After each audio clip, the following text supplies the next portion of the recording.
Mouac est donc avec nous en visioconférence, chef économiste du groupe AXA. Bonjour et bienvenue Gilles. Revenons, si vous le voulez bien, sur les annonces et le paquet délivré par la Banque Centrale Européenne hier. Il y a bien sûr la hausse de taux de 50 points de base, qui est déjà un sujet, mais l'architecture de cette hausse de taux, c'est aussi ce programme de soutien, ce programme visant à garantir la bonne transmission de la politique monétaire en zone euro. Le programme s'appelle TPI et vient donc allonger la liste des acronymes, des programmes d'opération de marché qu'on connaît depuis plus de 10 ans maintenant au sein de la Banque Centrale Européenne. Le SMP date de 2010, si j'ai bonne mémoire, Gilles. Donc le TPI, Transmission Protection Instrument, à quoi sert ce programme spécifiquement, Gilles? J'ai essayé de résumer quand même le message de la BCE en langage clair.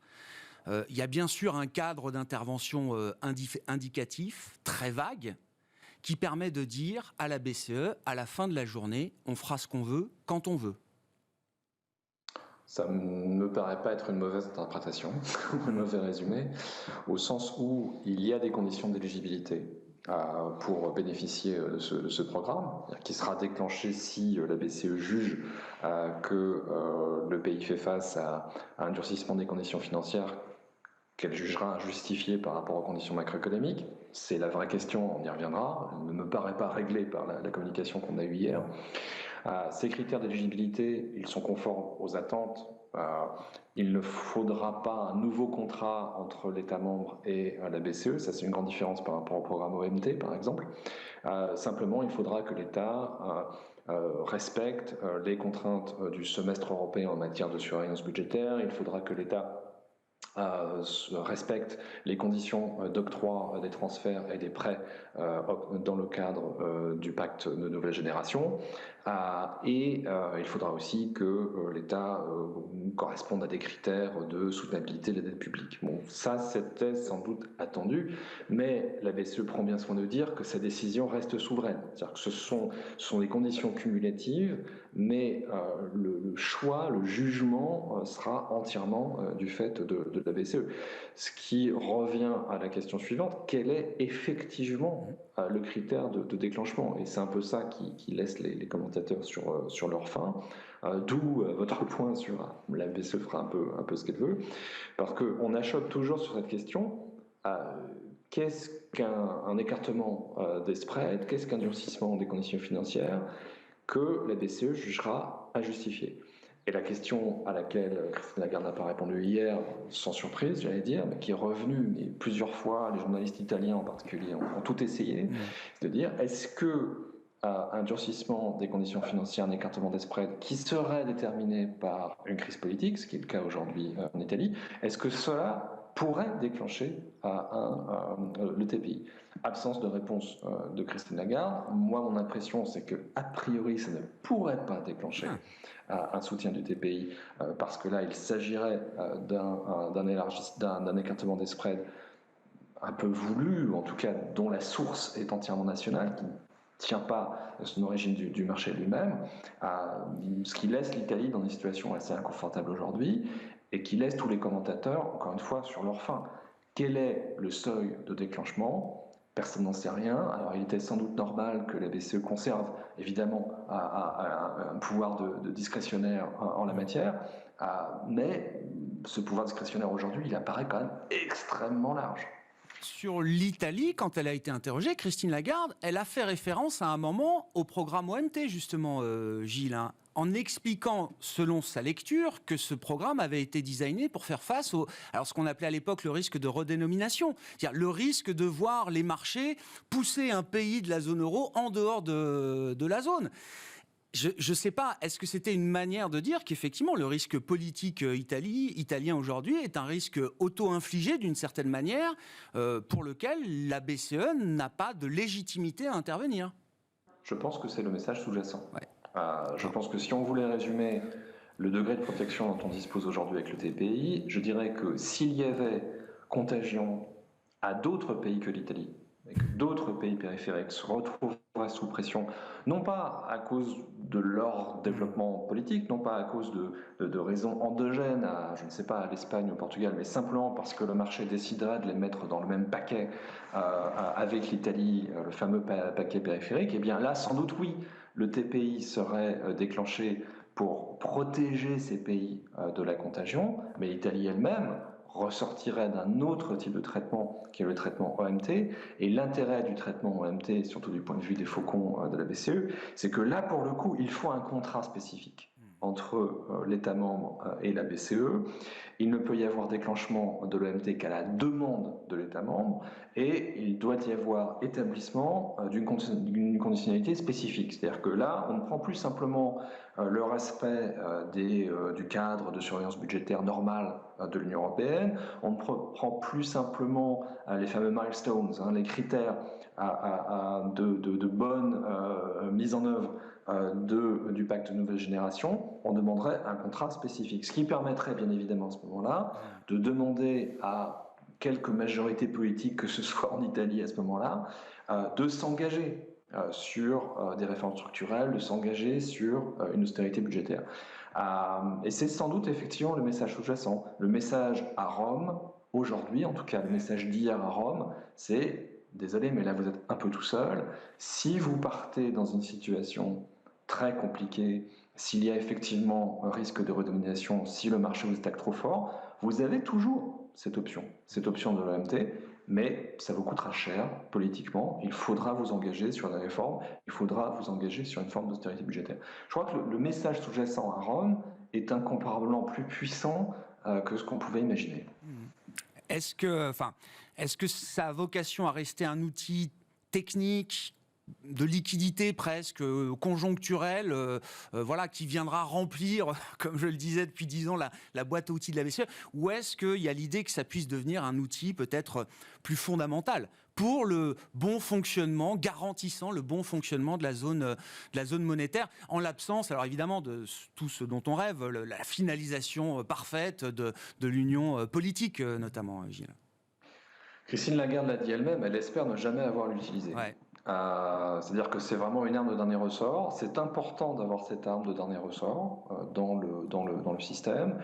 Ça permettra de ne pas perdre de temps justement à attendre qu'un État déclenche l'OMT, à attendre qu'on ait une négociation en bonne et due forme sur le contenu de la conditionnalité. Donc de ce point de vue-là, c'est assez puissant. Et ça a vocation probablement à devenir structurel, à faire partie de l'arsenal permanent de la BCE. Derrière, il n'y a pas de terme dans le document que nous avons eu hier, en dépit de sa brièveté.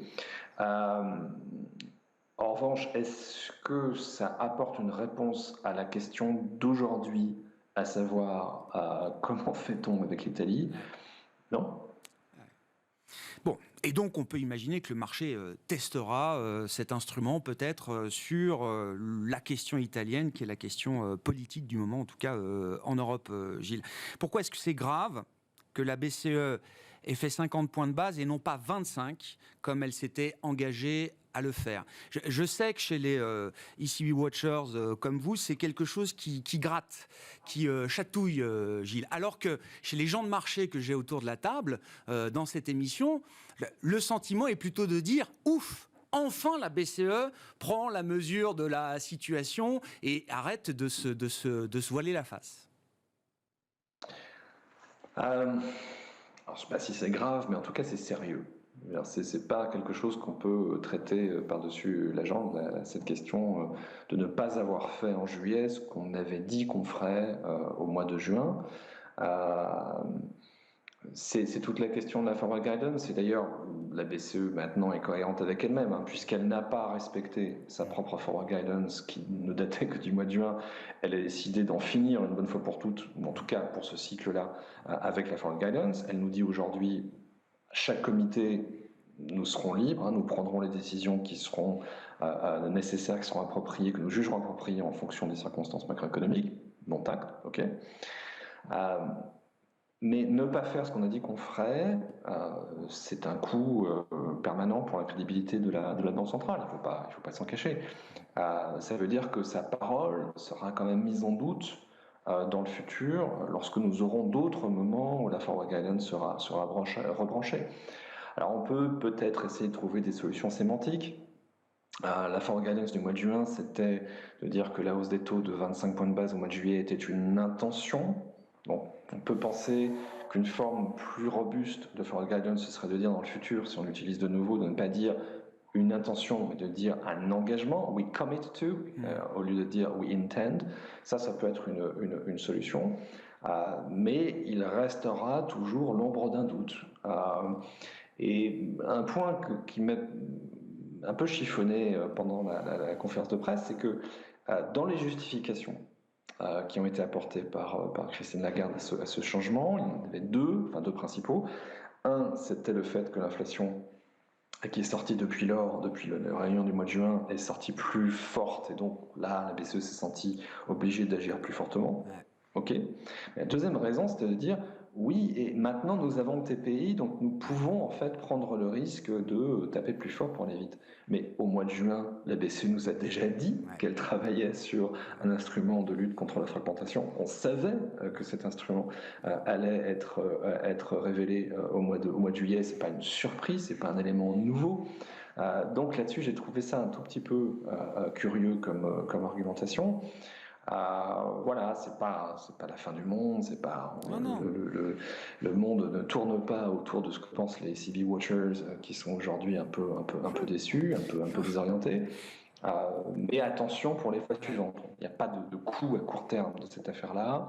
Mais attention, si dans 1 an, dans 2 ans, ou même dans 10 ans, on est obligé de remettre en place de la forward guidance, ça ne pourra plus fonctionner de la manière dont ça a fonctionné jusqu'à présent. Quand on prend en compte donc la nouvelle fonction de réaction, la nouvelle méthode de la Banque Centrale Européenne, qu'on ajoute un peu d'input macro aussi, on a eu les PMI par exemple ce matin, Gilles, quelle va être la nature du débat du prochain meeting de septembre 0, 25, 50, 100 ?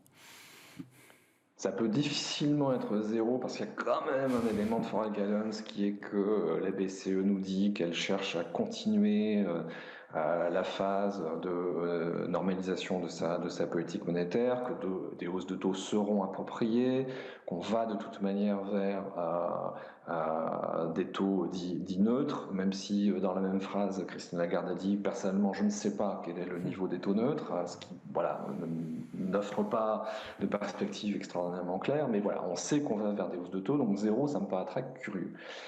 La question, c'est de savoir si on continue avec du 50, si on fait encore plus ou si on fait encore moins. Au scénario central, c'est que c'est probablement encore 50, mais je n'exclus pas complètement qu'il y ait le début du commencement d'un débat sur en faire un peu moins, sur faire 25 points de base au mois de septembre, selon ce que l'on aura dans le flux de données cet été. Il est possible qu'une fois que les taux soient passés en territoire positif, le débat change un peu de nature au sein du Conseil des gouverneurs.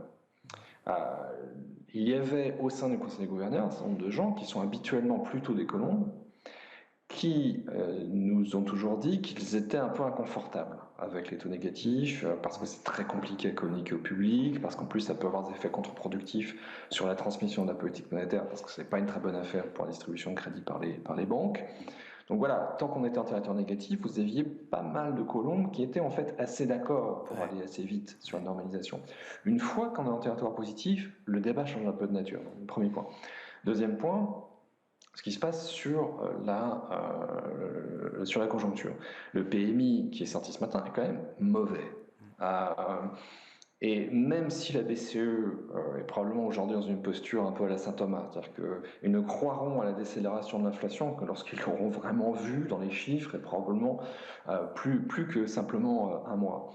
Mais ce qui est dans le pipeline, quand même, c'est un ralentissement économique qui s'annonce assez fort. Parce que j'ai trouvé intéressant dans les commentaires qualitatifs de Markit lorsqu'ils ont sorti le PMI ce matin, c'est cette idée qu'on commence à voir apparaître des stocks involontaires. Et ça, c'est important parce que lorsque des stocks involontaires commencent à apparaître, c'est là où la transmission des prix peut changer. Parce que là, si vous avez des entreprises qui sont assises sur des stocks assez importants, elles vont vouloir à tout prix s'en débarrasser, et c'est ça qui peut déclencher une baisse des prix, ou en tout cas une moindre hausse des prix. Donc voilà, c'est quelque chose qui pourrait commencer à apparaître au troisième trimestre. Est-ce que ça arrivera suffisamment tôt pour que la BCE choisisse de ne faire que 25 au mois de septembre? Probablement pas, mais je n'écarterai pas totalement cette hypothèse-là. Merci beaucoup Gilles, merci pour votre éclairage au lendemain de cette réunion de la Banque Centrale Européenne. Gilles Moix, chef économiste du groupe AXA, avec nous dans Smart Bourse.